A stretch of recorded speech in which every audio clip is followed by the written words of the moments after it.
El ser humano es curioso por naturaleza, lo que le permitió indagar y descubrir acerca de su pasado, actividad que más tarde abriría paso a la antropología como ciencia.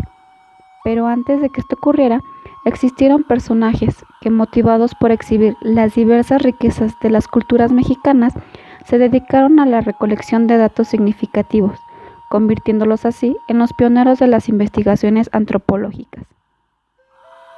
Los antecedentes de la antropología en México datan de 1500, con la llegada a la Nueva España de Fray Bernardino de Sahagún y sus antecesores, quienes fueron misioneros encargados de registrar los hechos que ocurrían en la época de la conquista.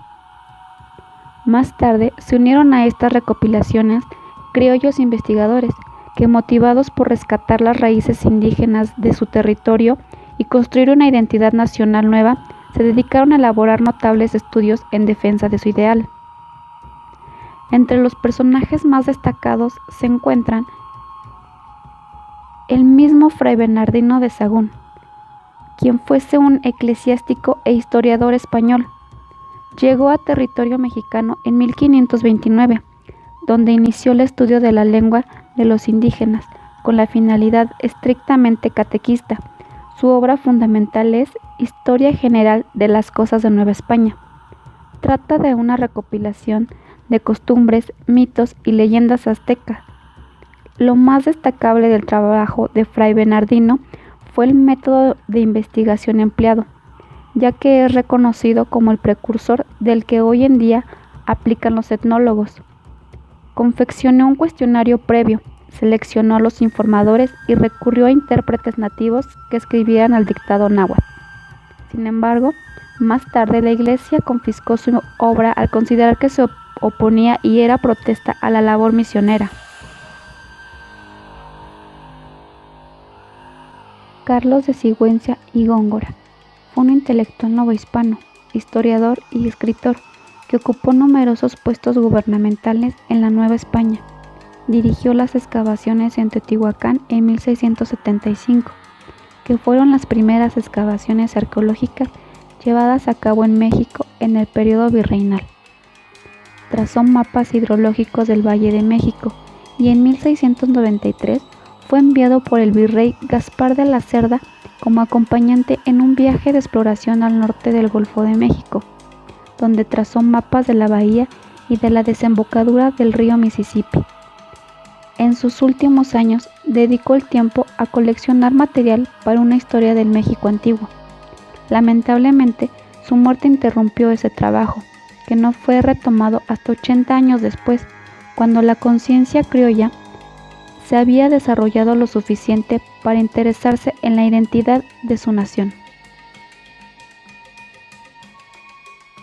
Francisco Javier Clavijero fue un historiador y jesuita, descendiente de españoles, y como ocurre generalmente con los desterrados, su obsesión era la patria lejana.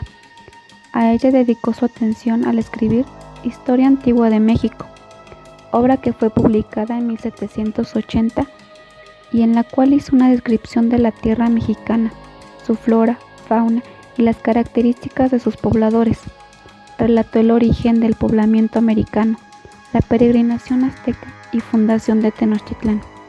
Fijó por primera vez la cronología de los pueblos indígenas. Fue uno de los precursores más importantes en la antropología mexicana al expresar que los hechos no solo servían para defensa de lo indígena, sino como una plataforma de una planeación racional del futuro de México, visión característica de cualquier antropólogo contemporáneo. Carlos María de Bustamante, un historiador y cronista. Entre su enorme obra se pueden distinguir tres grandes temas: el provincialismo, el indigenismo y la insurgencia. Fueron relatos y testimonios hechos muchas veces al calor de los acontecimientos, inclusive redactados en los cuarteles de batalla y en prisión. Bustamante compiló y editó varias obras que referían la historia antigua de Oaxaca, lo mismo que datos estadísticos sobre esta. Sus historias prehispánicas y de la Guerra de Independencia, desde luego que son parciales, y más que apuntar con precisión los hechos y testimonios que recreó o vivió, ofrecen en su lugar una asociación de relatos un tanto confusos. Es decir, se trata de una compilación de sucesos históricos subjetivos. Sin embargo, eso no les resta importancia, ya que reflejan el ambiente político por el cual se atravesaba en el territorio mexicano.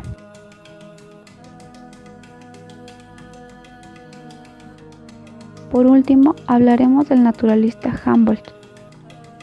A su llegada a México en 1803, dedicó 4 viajes de exploración científica, los cuales le permitieron recabar información sobre el territorio y población de la todavía colonia española.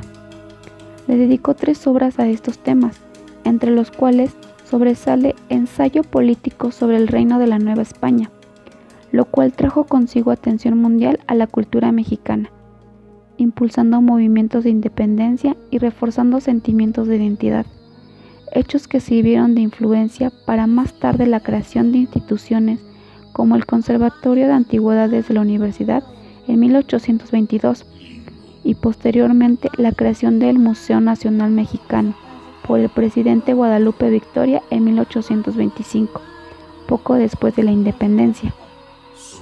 Napoleón III dejó también su aportación en 1864, al ordenar la creación de la Comisión Científica de México, con una sección de antropología, primer antecedente formal de esta ciencia en territorio mexicano. También la instalación en el Palacio Nacional del Museo Público de Historia Natural, Arqueología e Historia en 1865 por órdenes de Maximiliano de Habsburgo.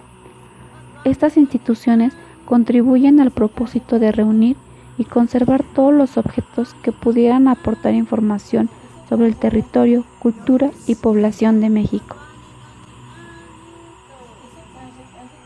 El término de la intervención francesa dejó en los habitantes un solo objetivo, el de crear una nación con una lengua y cultura única. Así, algunos científicos mexicanos promovieron la recuperación de las antigüedades arqueológicas y en el afán de rescatar el pasado majestuoso de las antiguas culturas mexicanas, fue creada en 1906 por decreto la Escuela Nacional de Altos Estudios, con influencias docentes extranjeras, lo que permitiría que más tarde, en 1910, se creara la Escuela Nacional de Arqueología y Etnología Americanas, propiciando la llegada de antropólogos que impulsarían el desarrollo de la antropología en las décadas siguientes, como es el caso de Franz Boas y Edward Searle, personajes importantes que defenderían la visión de la antropología como ciencia en México.